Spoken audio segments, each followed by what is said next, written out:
Südposee, Poesie dicht, Balancegedicht. Как если бы поэзия была бы просто сон Sound of the Inside.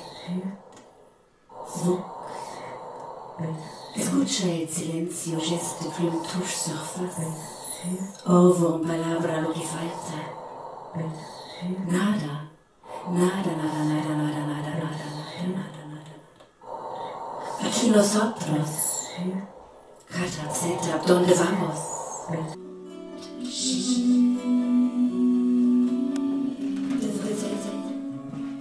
Devrait-elle finir? Devrait-elle partir? Devrait-elle attendre le lendemain? Devrait-elle abattre les livres? Devrait-elle se décider? Devrait-elle continuer? Devrait-elle déployer les feuilles? Devrait-elle chercher les mots? Devrait-elle être... Bonjour, cher Heike Fiedler. Bonjour. Heureux de vous retrouver cette fois en vidéoconférence. Nous nous sommes déjà entretenus par écrit pour la revue géorgienne Achali Saoudje, dans un texte qui avait pour titre l'une de vos phrases se promener entre les mots comme on se promène dans une forêt sans connaître toutes les plantes. Une phrase qui résume bien, je trouve, l'esprit de votre œuvre, pleine de découvertes. Vous êtes auteur et artiste sonore et visuel multilingue. Vous explorez par le biais de l'improvisation électroacoustique la frontière tenue entre le langage et le son. Vous êtes né en Allemagne et vivez et travaillez à Genève depuis de nombreuses années. Votre travail se décline dans différents registres: performance, intervention en milieu urbain, réalisation visuelle et sonore, installation, etc. Vous participez aux festivals littéraires dans le monde entier et vous animez des ateliers d'écriture dans le domaine de la poésie contemporaine, conceptuelle et improvisée. Vous avez publié plusieurs recueils de poèmes aux éditions Spoken Script, un récit autobiographique, Monde d'en face ou Monde... voilà, c'est votre jeu de mots, justement, qui est visible même dans l'écrit. Alors, chez Zoé, paru ce récit autobiographique, mais l'année en cours a été particulièrement fructueuse pour vous. Cette année, en effet, a paru chez Encre Fraîche votre premier roman Dans l'intervalle des turbulences, ainsi que votre nouveau recueil de poésie En attendant le poème, édition des Sables. Alors, commençons donc par ces nouveaux textes. De quoi parle-t-il? Comment parle-t-il? Est-ce une coïncidence qu'ils soient publiés la même année ou bien il y a des points communs entre ces deux œuvres pourtant très différentes en genre?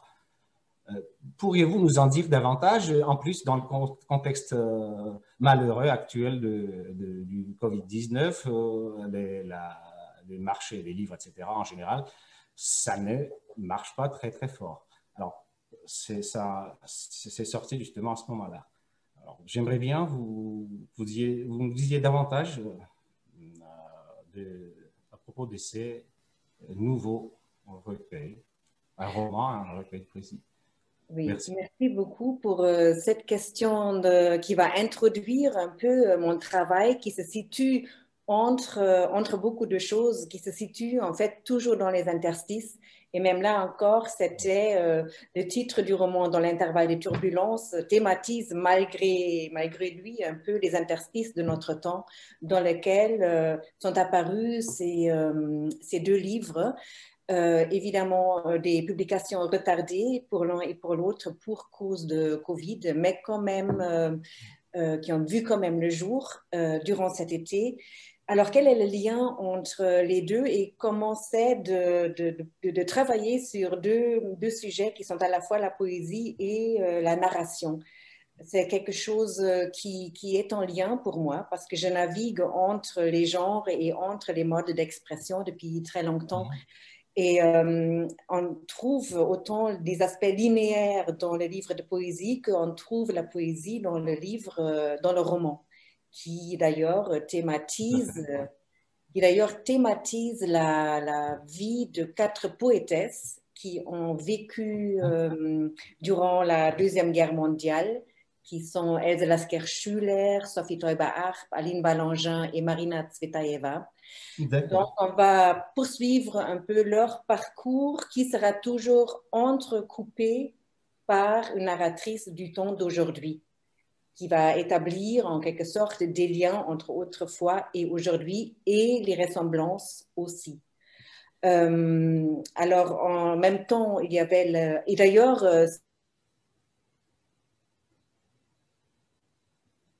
la forêt, comme on se perd entre les mots, figure dans ce roman, justement.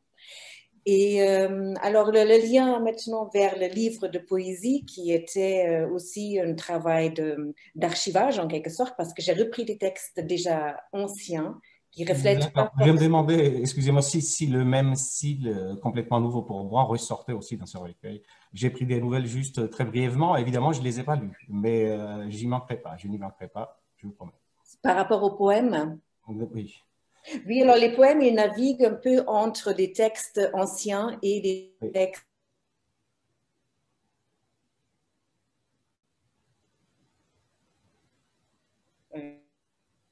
expressions dans lesquelles je navigue depuis très très longtemps. Et voilà, c'était surtout au moment où les deux livres sont apparus, c'était... mais j'étais en quelque sorte aussi débordée parce que du coup, je ne savais plus trop où focaliser mon attention, sur le roman, sur le livre, pour quel... Donc, oui, c'est assez intéressant comme expérience. Merci beaucoup pour cette réponse riche. Et justement, c'était juste parce que ils étaient sortis, ils ont paru la même année que je voulais introduire une sorte de comparaison entre ces deux œuvres, mais en l'occurrence, il y a des ressemblances. Et le fait que ça ait paru à peu près dans la même période, ça voulait dire pour moi aussi que je supposais en tout cas qu'ils étaient travaillés en même temps. Donc voilà, vous étiez entre les deux œuvres presque de manière synchrone. Alors, j'ai traduit vos poèmes en géorgien pour le Festival littéraire international de Tbilissi et cela a été un grand plaisir, d'autant plus que ce type de poésie est relativement nouveau pour moi. Alors, j'ai traduit plusieurs auteurs-compositeurs, parmi eux Léo Ferré, par exemple, chez qui le son est un élément essentiel et inséparable du texte, considérant que toute poésie destinée à n'être que lue et enfermée dans sa typographie n'est pas finie. Mais vous allez bien plus loin.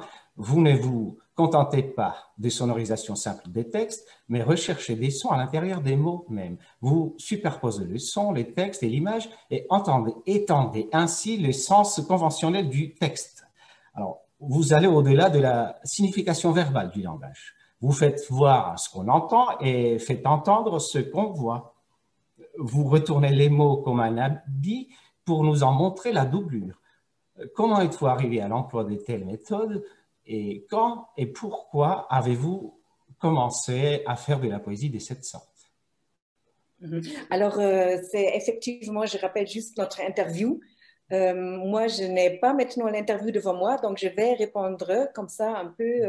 Bien sûr, et le fait qu'on soit entretenu par écrit et que j'ai repris à peu près l'esprit de cet entretien dans cet entretien oral, du coup, c'est que pour moi, ce n'est pas totalement une répétition des choses, c'est mis sous un autre format. Voilà, c'est ça rime très bien avec votre art d'ailleurs. Enfin, moi, je suppose que ça rime bien puisque vous faites entendre ce qu'on voit, vous faites voir ce qu'on entend. Ça veut dire, en plus, ce sont des questions.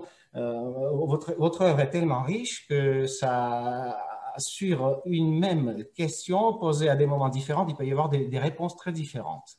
Alors, mais quand même, c'est ce que j'entends de vous.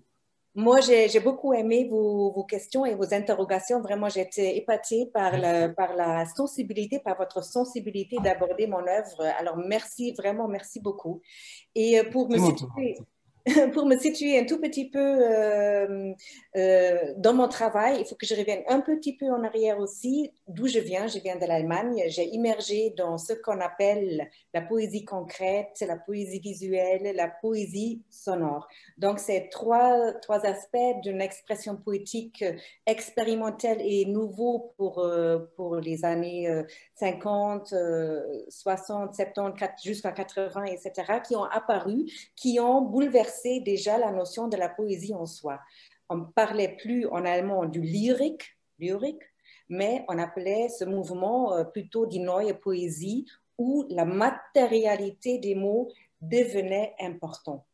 Donc, comment je fais abstraction de l'aspect sémantique du mot en lui rendant sa matérialité et en travaillant avec ça. Donc, moi, j'ai un peu grandi dans cet esprit d'aborder les mots. Aussi, bien sûr, je connais bien la lyrique, les romantismes et tout ce qui vient d'avant. Et mon interrogation en tant que écrivaine et musicienne, c'était à un moment donné comment je peux relier ces aspects qui vont aboutir à ma manière des performances qui travaillent dans l'intermédialité. On va essayer de parler plus tard de la musique dans votre œuvre aussi. Oui, aussi, oui. Et par ailleurs, c'est aussi lié aux nouvelles technologies parce qu'au moment où je vais sur scène, j'utilise des outils qui me permettent de transférer le son et le texte aussi dans l'espace.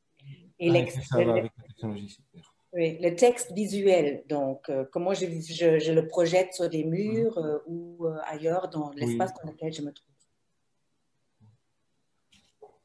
Merci. Alors, j'aimerais évidemment vous poser beaucoup de questions, mais j'essaie je dirais pas de prendre celle qui me semble plus intéressante parce que tout elle m'intéresse. Mais est-ce que je peux encore dire une chose? Bien sûr, bien sûr. Oui, parce que vous parliez aussi des sons des mots oui. qui sont très importants, que je renverse aussi un peu les mots du dehors vers le dedans ou de dedans vers le dehors. Qu'est-ce que ça veut dire quand on travaille aussi comme nous entre plusieurs langues? Et tout d'un coup, il y a des mots qui me rappellent le mot dans une autre langue et comment je peux traverser les frontières des mots en les mélangeant. Voilà. Et ça aboutit à ma poésie qui mélange pas seulement les médias, mais aussi les langues à l'intérieur d'un même texte. Justement, j'allais poser la question dans ce contexte-là. Vous jouez avec les mots, mais vous jouez aussi avec les machines, instruments électroacoustiques auxquels s'adaptent vos mots ou des bouts de ces mots. Même les mots sont souvent décortiqués.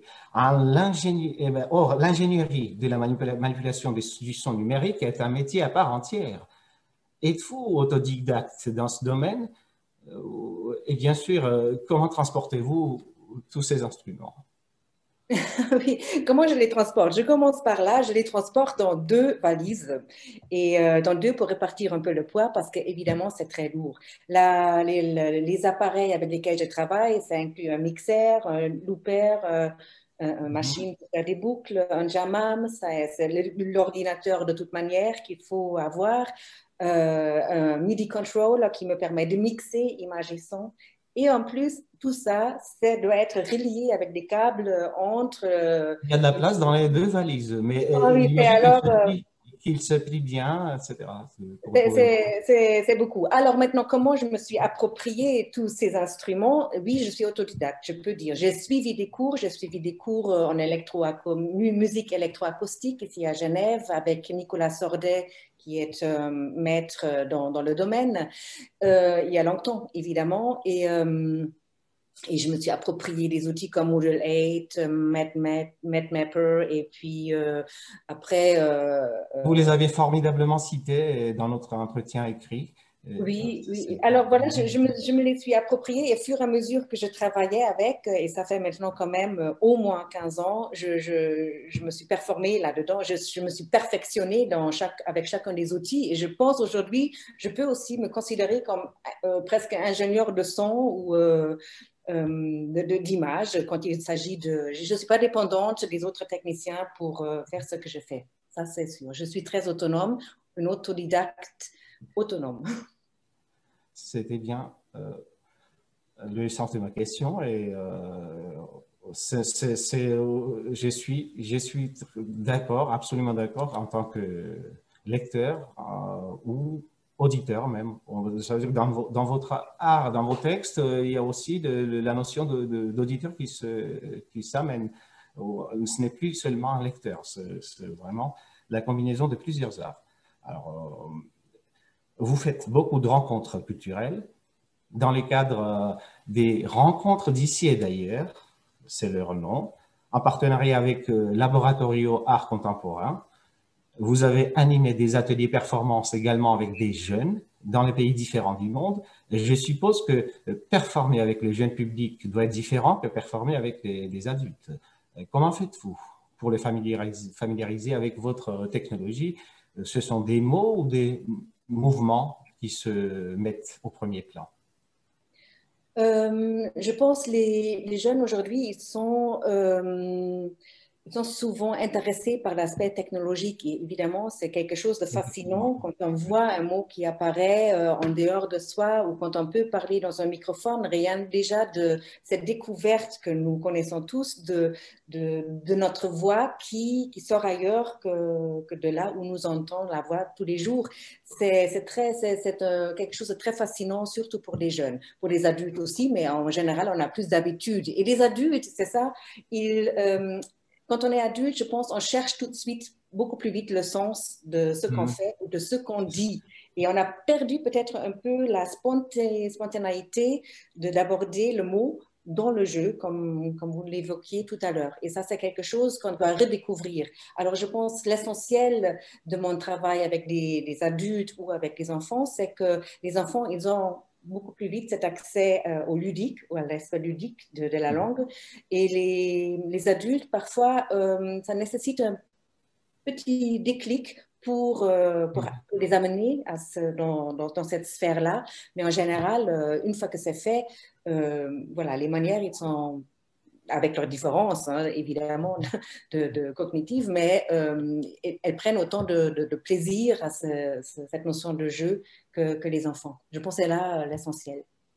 Et étant papa de deux enfants, petits-enfants, ils accourent. Je peux dire qu'ils accourent dès que je branche un outil numérique ou un son. Ils ont pas, on dirait que les adultes ont plus besoin d'initiation des fois que les jeunes. C'est plus direct. Mais oui, c'est encore, je veux voir, je veux découvrir. C'est un peu encore cette notion de découverte et on y va tout de suite, on touche et puis quelque chose va se produire alors que quand on est adulte, on a un peu plus peur peut-être oui, on appréhende évidemment. Peut-être quelque chose de faux ou il y a quelque chose dans cet ordre-là, effectivement. Alors, j'aimerais quand même vous poser cette question, c'est en parlant de ce style, en fait, si on peut appeler ça la poésie sonore, par exemple, où il y a sans doute beaucoup d'autres noms aussi. C'est un peu parce que, justement, ça relève de son caractère plus ou moins inclassable. Alors, moi-même, pour traduire vos poèmes, j'ai dû, en raison de la diversité et de la richesse structurelle ou phonétique de vos textes, alterner, voire même mélanger des stratégies d'un poème à l'autre, parfois dans un même texte, pour rejouer les combinaisons que vous y déployez avec vos déconstructions ou accentuer certains sons. Je dis souvent, suivant les contextes, vaciller entre les approches linguistiques, littéraires ou encore sémiotiques. Certes, cette indécision méthodique doit venir aussi du fait que la poésie sonore soit une nouveauté pour moi, même si je crois en connaître quelques ancêtres.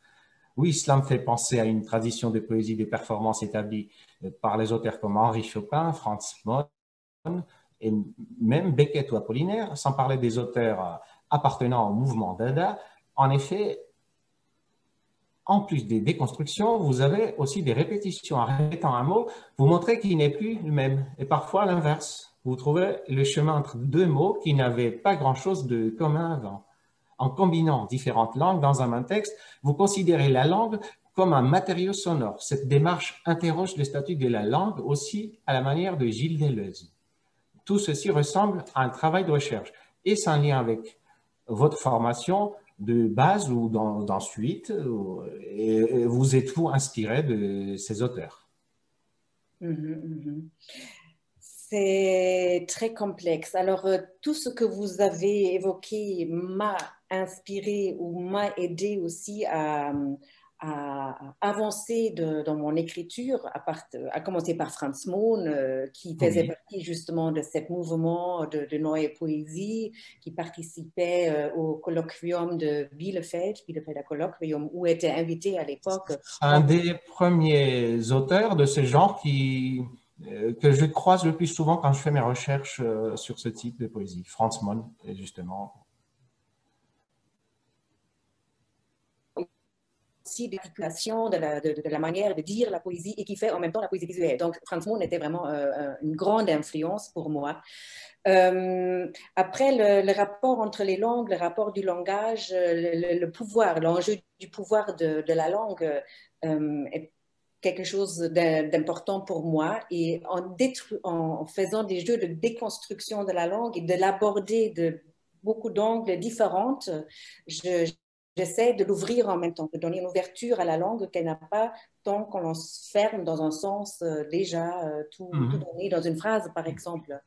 Et après, pourquoi je mélange les langues aussi, c'est traverser des frontières. Il y a évidemment un aspect politique qui est là-dedans, c'est le flux, c'est la décomposition de ce qu'on peut appeler l'hierarchisation de valeurs que véhicule une langue, surtout avec une approche post-colonialiste. Qu'est-ce que c'est la langue française, la langue anglaise, l'allemande même aujourd'hui, et quel est le poids d'autres langues. Donc, je ne maîtrise pas des langues indigènes, et on peut aussi parler du statut horizontal, et c'est un peu surtout la perception de valeur des valeurs. Merci. Est-ce que ça répond? Oui, bien sûr. Mais on avait parlé de Gilles Deleuze aussi, parce qu'il y avait des constructions, un mélange, c'est la démarche qui change le statut de la langue ensuite. C'est très bien. Justement, en fait, je vais vous poser une dernière question, à moins que vous ayez d'autres choses à rajouter pour vos projets à venir aussi ensuite. Mais j'aimerais bien vous développer justement. Je peux encore. Oui, je vous écoute. Je vous poserai cette question juste après. Oui, peut-être je peux encore parler de l'aspect de performance. Parce que la performance, quand je vais dans l'espace, il y a quelque chose qui se produit qui n'est pas la même chose qu'avoir le texte sur une page. Le texte, une fois qu'il est transmis dans l'espace et est confronté à un public avec lequel j'interagis, c'est très important, et ça ramène aussi à la notion de fluidité, où du coup l'espace il est très ouvert, et beaucoup d'influences vont interagir au moment de la production, et ça va produire aussi une sorte d'énergie qui n'émane pas seulement du texte ou de moi, mais qui est fortement en connexion avec toi, avec vous, avec les autres, et avec l'espace même dans lequel la chose se produit. Et là, je me suis beaucoup inspirée des théories de la performance qui vont amener après dans le domaine peut-être un peu d'une approche plus féministe de ce qu'on a évoqué jusqu'à maintenant, qui était essentiellement des influences d'auteurs dites masculins, où on a beaucoup mentionné Apollinaire, Gilles Deleuze, Franz Mohn. Et puis après, et c'est absolument juste. Et après, dans bien plus présent à cause des circonstances. Mais oui. Et après, dans la théorie de la performance, par contre, qui m'a beaucoup influencée et qui fait partie de ma recherche très profondément aussi, on va rencontrer Judith Butler, Della Pollock, enfin beaucoup de noms de femmes qui ont travaillé justement sur ce domaine performatif qui transgresse aussi, pas seulement les genres, mais les frontières. Et voilà, je voulais encore juste mentionner ça. Merci beaucoup, c'était très intéressant. Et justement, malgré cette concentration sur les effets, l'essence est omniprésente dans vos œuvres. Il s'en dégage une philosophie de partage et de liberté, et chacune de vos performances devient politique. Chacune de vos performances devient politique, voire même engagée par sa réalisation. En mélangeant les langues, vous en parliez à l'instant, vous vous ouvrez au son différent à d'autres rythmes. Et c'est comme si vous visiez l'égalité, l'inclusivité et la cohabitation pacifique. Ce multilinguisme très ouvert et cette ouverture de l'horizon très, très fluide sont-ils les reflets justement de votre vision du monde sans barrières, sans murs, sans crainte de changement? Alors, je vous ai déjà dit au début que j'étais très, très touchée par votre sensibilité face Merci. à ma démarche. Alors, bon, c'est vraiment, ça m'a beaucoup touchée. Ça me touche là encore C'est réciproque. quand nous nous voyons là maintenant, parce que vous avez, j'ai plus besoin de rajouter quoi que ce soit. Oui, c'est vraiment ça. Ça m'interroge depuis toujours, ça m'interrogerait, je crois toujours. Et puis, c'est vrai aussi que dans mes textes, il y a cette notion politique et avec une tendance, comment on peut surmonter, dans mon roman aussi par ailleurs, hein, où on avait la Deuxième Guerre mondiale, on était dans Dans le l'intervalle des turbulences, ouais, on est de nouveau dans les guerres, etc. C'est sans fin. Et là, actuellement, on a la guerre même entre l'Arménie et l'Azerbaïdjan. Enfin, on en sort malheureusement pas. Et ouais, tout ça, c'est aussi des choses, oui, qui figurent.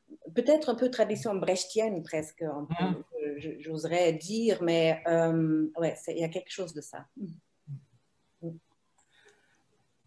Alors, merci beaucoup, cher Heike Fiedler, pour cet entretien. Et si vous avez de nouveaux projets, c'est ce qui est très, très difficile dans ce moment de ces situations Covid-19 d'en avoir, mais vu que un recueil de poèmes et l'autre, je répéterai dans l'intervalle des turbulences, c'est le roman.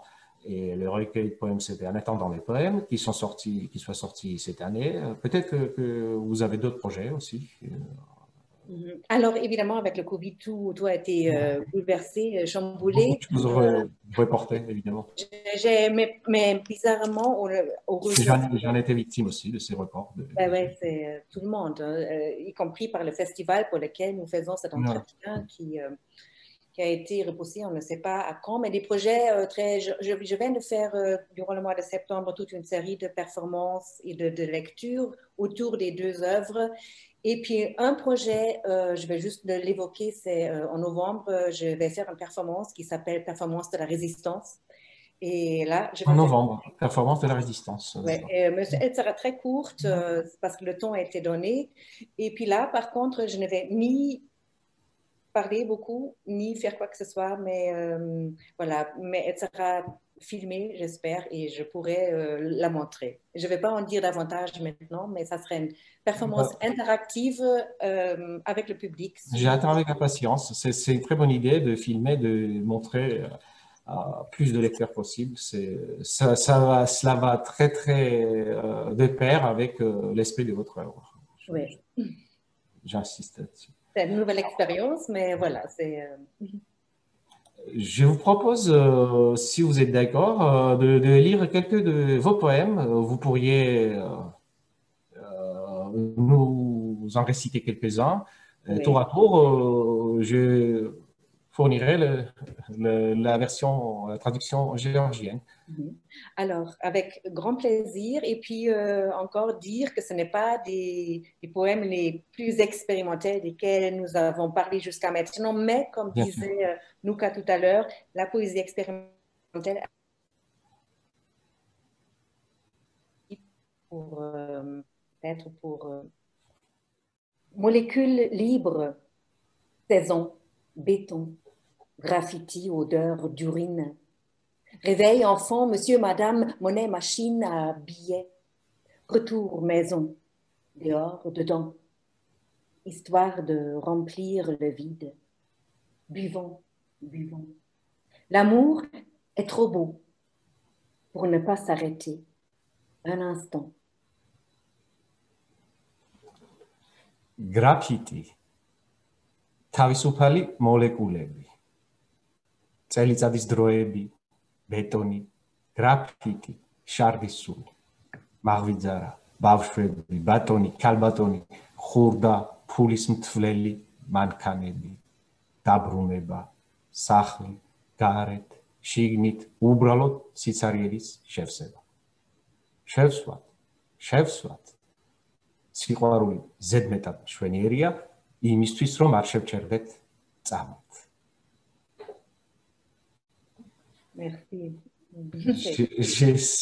J'essaie de saisir votre rythme, intonation. En plus de traduction, justement, c'est le son qui est là. C'est pas seulement l'orthographe, la syntaxe. Alors, je vous laisse choisir un autre poème. J'enchaînerai par la Alors, traduction. je prendrai un poème qui s'appelle Pour Afrin et beaucoup d'autres villes. Encore une ville sous les bombes.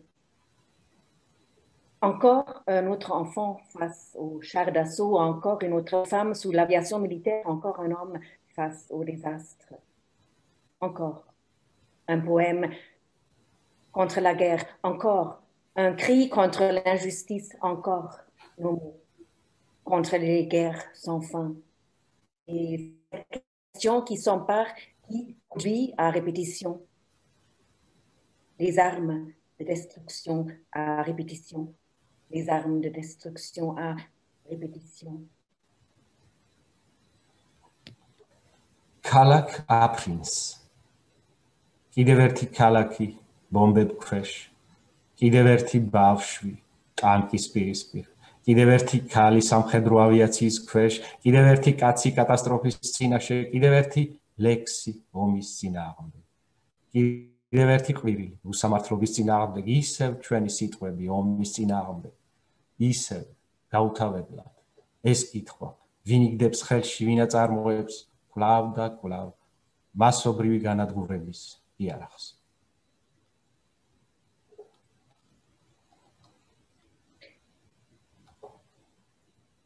Le goût a-t-il vraiment changé depuis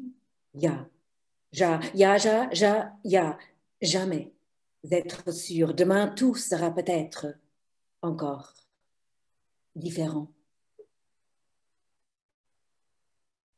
გემო ნუ თუ მართლა შეიცვალა მას შემდეგ იგი ვერას დროს იტყვი დარწმუნებით კვლავ სხვანაირად იქნება ყველაფერი. Je pense que je dois apprendre le géorgien. Traverser les parcs. Convergence. Nous, parmi les arbres, les montagnes en face, une idée de l'hiver, les vaches dans le pré devant. J'accélère, les mots me retiennent. Désolé pour mon retard. Parkis გადაკვეთა. Parkis გადაკვეთა. ამხედრა.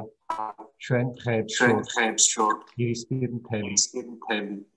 ზამთრის იდეა, ძროხები წინ დელოზე.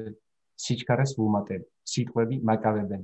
ბოდიში გაგვიანებისთვის.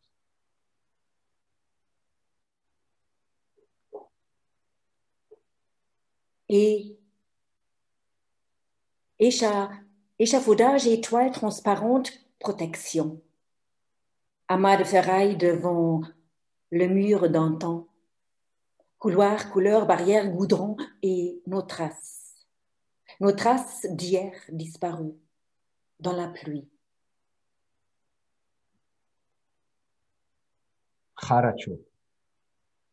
ხარაჩო და გამჭვირვალე ტილო უსაფრთხოება ჯართის გროვა ძველთა ძველი კედლის წინ დერეფნები ფერები ზღუდე კუპრი ჩვენი გუშინდელი თვალი გამქრალი წვიმაში.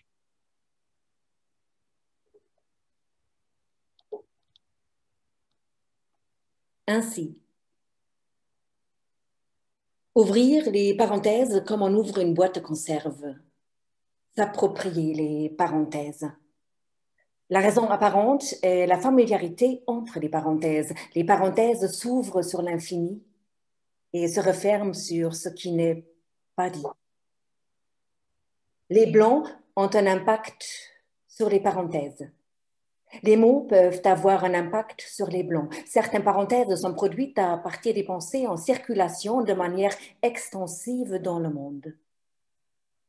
Le comportement pardon, le comportement viral de la matière première dépend de l'environnement syntactique. La déclaration d'un mot entre parenthèses doit s'accompagner de la mention issue de pensées en action. Les mots peuvent toutefois se soustraire à toute déclaration à l'aide d'un micro-organisme. Chaque son issu d'un micro-organisme annule le sens des mots entre parenthèses. Postface. Fais ce qui te plaît. Fermez les parenthèses. Le matin, tu te lèves. Tu vois le vol d'une vingtaine de martinets devant le mur, couverts de lièvres sans feuilles. Les parenthèses annulent le temps. Assez. ფრჩხილების გახსნა. როგორც კონსერვის ქიდის, ფრჩხილების მითვისება, ფრჩხილებთან სიახლოვის აშკარა მიზეზი. ფრჩხილები იხსნება უსასრულობით და იხურება იმით, რაც არ თქმულია.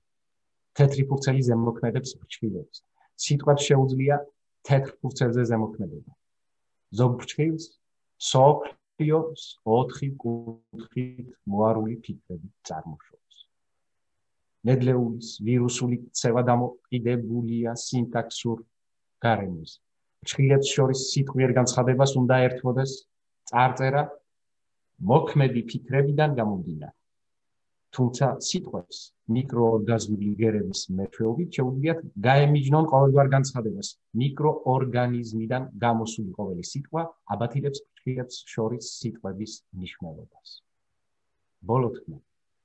აკეთე რაც გსურს, ფრჩხილების დახურვა, დილით, შენ დგები, ხედავ 20-მდე მერცხლის ფრენას უფოთლო სუროთი დაფარულ კედელთან. ფრჩხილები აუქმებს დროს. Merci. Et puis encore un dernier. On peut lire un dernier poème, bien sûr. Oui. Oui, bien sûr. Nature morte. Nature morte. Les mots sur la table dehors, une nuit d'hiver.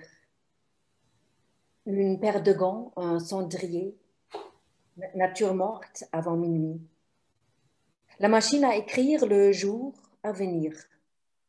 Quelques roses séchées, l'enfant dort. Frontières et fils de barbelés, les camps de réfugiés, la mer, les noyés. Augmenter le volume radio, ambiance urbaine, tandis que les corps, les humains, partout, les pays, ir en ruine, struire, reconstruire, toujours. Les mots sont la route sur laquelle nous avançons. ნატურმორტი. სიტყვები მაგიდაზე. გარეთ ზამთრის ღამე.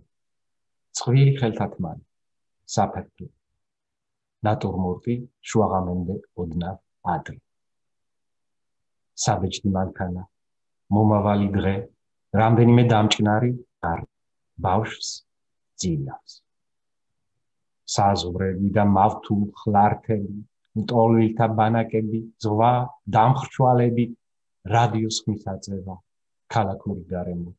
მაშინ, როცა სხეულები, ადამიანები, ქვეყნები ყველგან ელი და ხელახლა ნანგრევებად ბელი, ნებელი, ასაშენებელი, სიტყვები, გზა, რომელზეც წინ მივიწევთ. Merci énormément. Une expérience très unique et je pourrais encore rester des heures et je vois le temps a passé beaucoup plus vite que ce que je m'imaginais. Est-ce que vous permettriez encore que je montre peut-être une petite séquence d'une performance où on voit mon travail visuel? Oui, bien sûr. Oui, j'essaie de faire un partage d'écran. On verra. Ah non, c'est désactivé. Donc voilà, on va l'intégrer un peu plus tard. Maintenant, je ne peux pas le montrer parce que voilà, ça ne fonctionne pas. Mais je suis sûre à la fin, on pourrait l'intégrer et la voir dans la version finale. Ouais, je l'espère bien. Oui, oui, ça serait très très bien. Oui. Donc Voilà, je vous dis à très bientôt. De toute façon, j'espère toujours avoir vos textes à traduire, comme minimum, sans parler d'autres interviews, d'autres entretiens. Je vous remercie aussi beaucoup et merci aussi au festival de nous avoir réunis ici. Le festival qui est à l'origine de tout, qui cette année, qui à cause, pour des raisons compréhensibles, ça a été reporté, mais qui j'espère que se répétera, se refera, se fera plus tard avec vous à Tbilissi. Je l'espère bien. Merci beaucoup. Merci à vous. Sollte sie endlich einmal weitermachen? Sollte sie weitermachen oder sollte sie nicht?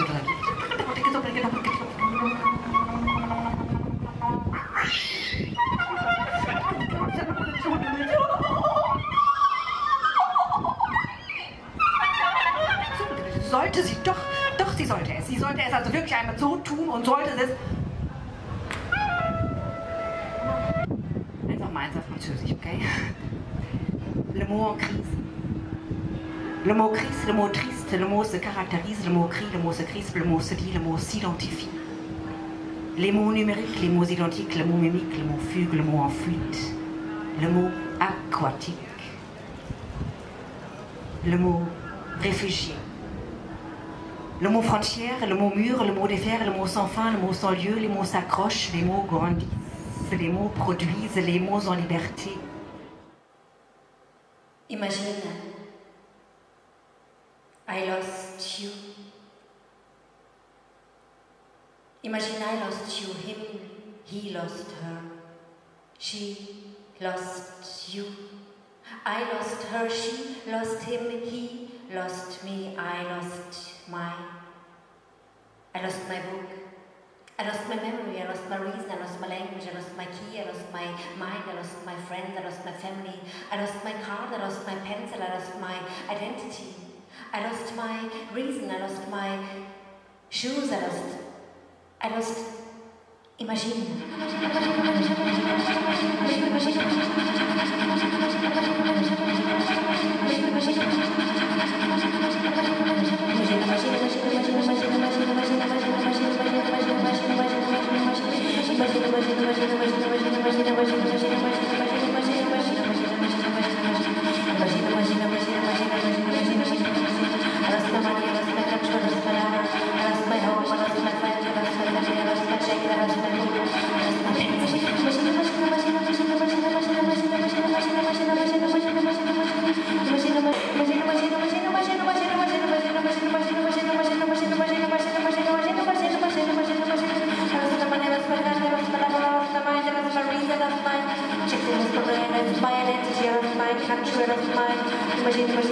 Imagine.